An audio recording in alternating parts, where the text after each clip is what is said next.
Kali ini kita akan membahas tentang dugaan motif persinahan dan bisnis gelap di balik pembunuhan berencana Irjen Sambo kepada Brigadir J. Berikut ini pembahasannya tentang dugaan motif persinahan dan bisnis gelap di balik pembunuhan berencana Irjen Sambo kepada Brigadir J.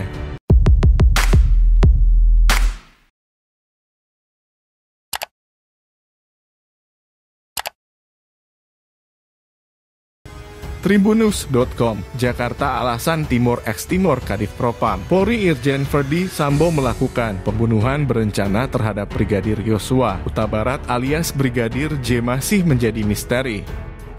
Diduga ada motif persinahan di balik kasus tersebut. Tutup itu diungkapkan oleh kuasa hukum Brigadir J Kamarudin Simanjuntak. Ia menyebut bahwa kliennya menyimpan rahasia Irjen Sambo yang tidak diketahui semua orang. Sebenarnya Polri sudah tahu tapi memang tidak mau disampaikan saja itu. Jadi almarhum Brigadir J ini mengetahui rahasia si pelaku dan membuka rahasia itu, kata Kamarudin kepada wartawan. Kamis 11 Agustus 2022. Ia menuturkan bahwa rahasia Irjen Sambo tersebut diceritakan kepada sang istri Putri Chandrawati. Hal itu kemudian membuat pertengkaran antara Irjen Verdi Sambo dan sang istri sudah dibuka dan menyebabkan pertengkaran, dugaan persinahan dan atau yang berkaitan dengan wanita lah begitu. Terus diduga almarhum ini memberitahu kepada ibu karena ibu Putri ini kan dianggap seperti mamaknya kan gitu, ungkap dia. Menurutnya, Putri Chandrawati telah menganggap Brigadir J sebagai anak sendiri. Selain dugaan isu persinahan, Brigadir J diduga membocorkan soal motif bisnis gelap milik Irjen. Jadi supaya pers tahu almarhum ini adalah anak dari Verdi Sambo dan Ibu Putri. Jadi mereka sudah menganggap anak. Ada bisnis, ada tata kelola sabu-sabu, miras judi dan sebagainya. Memang ada informasi itu ke saya, ungkapnya.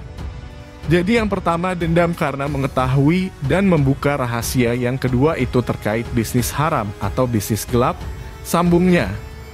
Sementara itu, Kadif Humas Polri Irjen Pol Dedi Prasetyo menyampaikan bahwa pihaknya masih enggan membeberkan motif pembunuhan berencana Irjen Sambo terhadap Brigadir J. Pak Kabareskrim sudah menyampaikan untuk motif ini. Pak Kabareskrim menyampaikan harus menjaga perasaan dua pihak, baik pihak dari Brigadir Yosua maupun pihaknya dari saudara FS.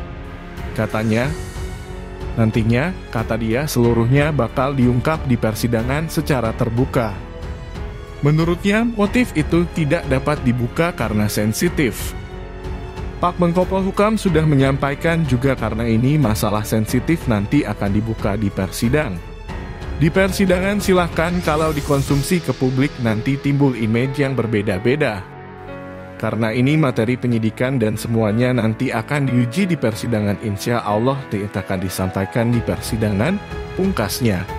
Kapolri Jenderal Listio Sigit Prabowo sebelumnya mengumumkan Irjen Verdi Sambo menjadi tersangka baru dalam kasus pembunuhan Brigadir J di rumah dinasnya di Komplek Polri Duren 3, Jakarta Selatan pada 8 Juli 2022 lalu. Selain dia asisten rumah tangga ART, Irjen Verdi Sambo bernama Kuat juga turut ditetapkan menjadi tersangka. Keduanya menyusul Barada Richard Eliezer atau Barada E dan Brigadir Ricky Rizal alias Brigadir RR menjadi tersangka. Keempat tersangka disangka pasal pembunuhan berencana dengan ancaman hukuman maksimal penjara seumur hidup. Adapun peran keempat tersangka adalah Barada E yang merupakan pelaku penembakan terhadap Brigadir J. Sementara itu tersangka Brigadir Ricky Rizal dan KM diduga turut membantu saat kejadian. Sedangkan tersangka Irjen Verdi Sambo diduga merupakan pihak yang meminta Barada E menembak Brigadir J. Dia juga yang membuat skenario seolah-olah kasus itu merupakan kasus tembak-menembak. Dalam kasus ini, tim sus memeriksa 56 personil polisi terkait penanganan kasus Brigadir J. Adapun 31 orang diantaranya diduga melanggar kode etik profesi Polri, KKEP. Adapun sebanyak 11 anggota Polri diantaranya ditahan di tempat khusus buntut kasus tersebut. Sebaliknya, 3 orang diketahui merupakan perwira tinggi Polri. Nah itu tadi pembahasan tentang dugaan motif persinahan dan bisnis gelap di balik pembunuhan berencana Irjen Sambo kepada Brigadir J. Apa pendapatmu dan jangan lupa tinggalkan pesanmu di kolom komentar. Terima kasih sudah menonton video ini, salam toleransi.